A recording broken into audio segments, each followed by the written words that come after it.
एकादशी माता की जय हो। आज आप सुने एकादशी माता का व्रत कथा। इस एकादशी व्रत का जो कोई कथा सुनता है उनकी सारे मनोकामनाएं पूर्ण हो जाती है। इस जया एकादशी व्रत का जो कोई श्रद्धा भक्ति से एकादशी व्रत करते हैं उस पर एकादशी माता बहुत प्रसन्न होती है, उनकी मोक्ष का प्राप्ति मिलता है। सारे मनोकामनाएं एकादशी माता पूर्ण कर देती है। एकादशी माता की जय हो, एकादशी माता की जय हो, विष्णु भगवान की जय हो, विष्णु भगवान की जय। एक राजा और एक रानी थी। वो लोग बहुत नेक दिल का आदमी था, दान पुण्य करता, साधु संत का भोजन भी करवाता, गरीब लोग का अपने दरवाजे पर बुलाकर भोजन भी करवाता। राजा रानी बड़े नेक दिल का लोग थे। वो इतना धर्म पूर्ण करते थे लेकिन उनकी कोई संतान नहीं था। रानी हमेशा दुखित रहती, उनकी आंख से कभी आंसू नहीं सूखता। लेकिन राजा बार बार रानी को समझाता कि हम लोग का तकदीर में संतान नहीं है, तुम क्यों अपना आंख से आंसू बहाती रहती हो। देखो जितना सारे गरीब दुखिया है हम लोग का प्रजा है, वही लोग हम लोग का संतान है। रानी कहती कि आपको बात ठीक है लेकिन मैं तो मां नहीं बनी, मैं तो बाजिन का बाजिन रह गई, मैं तो मां नहीं बनी, इसी के लिए तो मेरे आंख से आंसू नहीं सूखता है। सारा प्रजा के मैं भी संतान मानता हूँ लेकिन अपना कोख का बच्चा होने से एक औरत माँ बन जाती है, उससे ज्यादा खुशी किसी को नहीं होता है। वो माँ को और पिता को होता है। वो तो अपना खून होता है स्वामी, वो अपना खून होता है, प्रजा तो अपना खून नहीं है। हम भी वो लोग के मानते हैं लेकिन वो लोग तो हम लोग का खून नहीं है। नहीं हम लोग का वो अंश है स्वामी, हम लोग का तो वो अंश नहीं है, नहीं खून है, नहीं अपना कोख से जन्म दिया है। जो अपना कोख से होता है उसका आनंद आलादा होता है स्वामी। रानी का सारा बात सुनकर अब तो राजा भी दुखित हो जाते हैं। अब तो देखते हैं राजा की ये रानी को तो आंख से आंसू नहीं सूखता है, इन्हें मैं उनकी महके से घुरा लाता हूँ। अब तो राजा कहने लगे कि देखो रानी साहिबा, तुम्हारा जाना महके तो बहुत दिन हो गया, चलो हमें आपको महके से घुमा कर ले आता हूँ। राजा एक डोली मंगवाते हैं और उसी डोली पर दोनों राजा रानी बैठ जाते हैं। अब बैठ कर अपना महके जाने लगते हैं। जाते जाते रास्ते में एक गाय माता थी जो अपना बच्चा को जन्म देती थी। वो रास्ते में छटपटा रही थी लेकिन उनकी संतान नहीं हो रहा था। जब रानी देखी कि गाय माता रास्ते में छटपटा रही है और वो अपना बच्चा को जन्म देगी, वो कहार से कहती है कि कहारो रोको, डोली को रोको।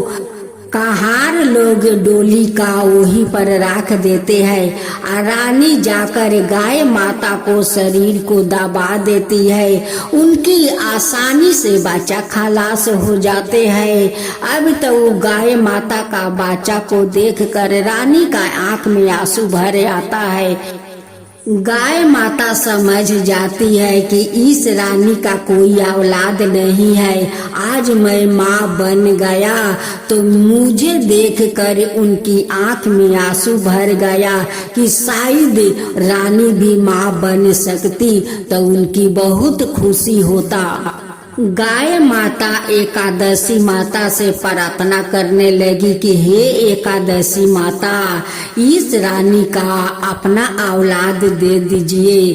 हे एकादशी माता, आप इस रानी को अपना औलाद दे दीजिए, इसे भी माँ बना दीजिए। हे एकादशी माता, इसे भी माँ बना दीजिए। गाय माता का आवाज एकादशी माता तक पहुंच जाता है। एकादशी माता एक बूढ़ी का रूप धारण करते हुए वहां पर पहुंच जाती है और रानी से कहती है कि रानी, तेरा आंख में इतना सारा आंसू क्यों तेरे आंख में आंसू है? रानी अपना दुख बताती है कि माता, इतना दिन हो गया, आज तक मैं माँ नहीं बना, उसलिए मेरे आंख में आंसू भर आया है।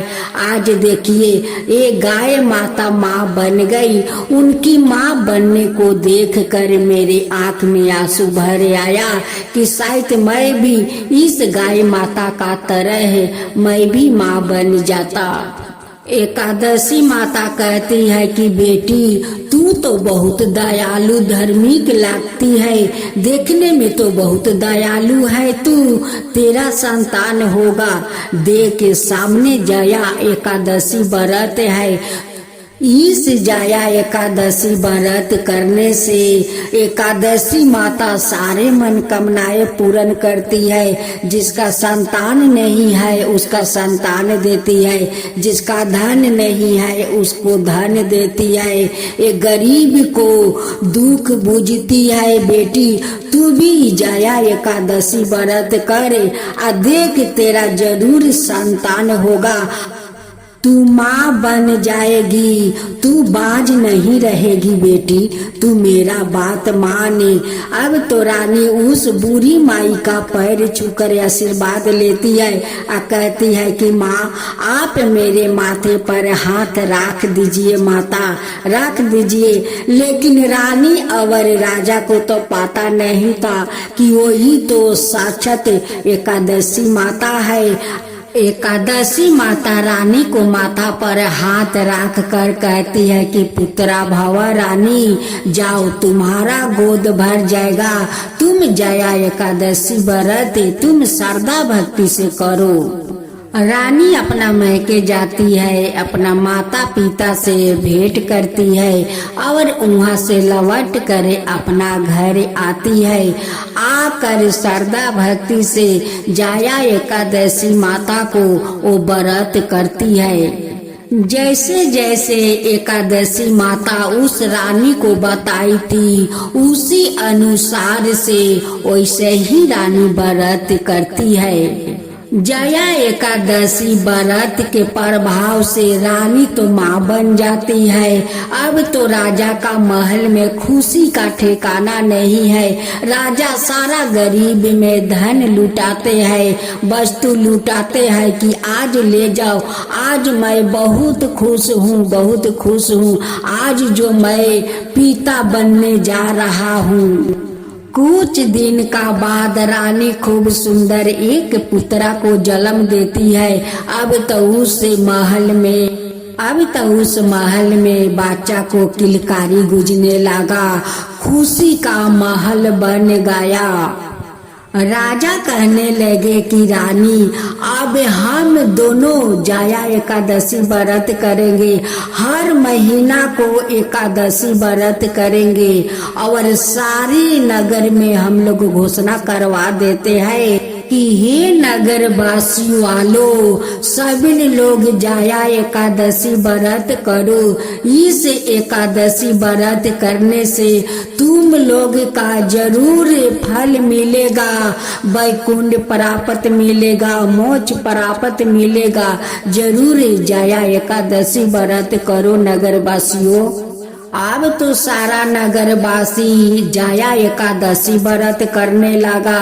अब तो एकादशी का व्रत का प्रभाव सब लोग पर होने लगे। सब लोग एकादशी माता को जय जयकारा करने लगा कि हे एकादशी माता, आप तो महान है, आप तो जग जननी एकादशी माता है, आप तो सब कोई पर कृपा करते हैं। हे एकादशी माता, जैसे आप उस राजा को संतान दिया, उनकी महल में खुशियाँ भर दिया, वैसे ही सबका घर में खुशियाँ दीजिए। हे एकादशी माता, सबका घर में खुशियाँ दीजिए। जो आपका कथा कहे, जो सुने, जो हुंकर भरे, उन सब का ऊपर कृपा कीजिए। हे एकादशी माता, सबका ऊपर कृपा कीजिए। एकादशी माता की जय, एकादशी माता की जय, विष्णु भगवान की जय, विष्णु भगवान की जय।